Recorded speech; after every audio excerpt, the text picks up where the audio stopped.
Hi everyone, it's Marky. Today I just wanted to tell you about this First Alert smoke detector. This is actually a smoke detector as well as a CO2 detector. So it's 2-in-1, which I absolutely love. Both of those worries are out of your mind because you have something like this.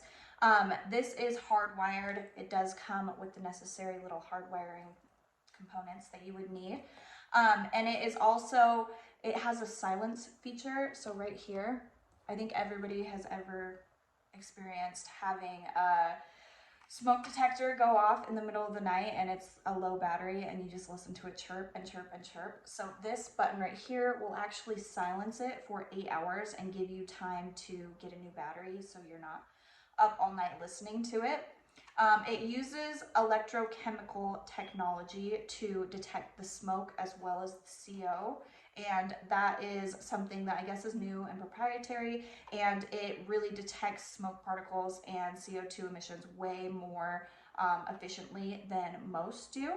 It's also voice command, so it'll tell you the location of where the danger is and tell you what it is. So they'll say, you know, it's sensing CO2 in the basement, or it is sensing smoke in a bedroom. So really, really cool. I love that it will talk to you and tell you exactly what the problem is.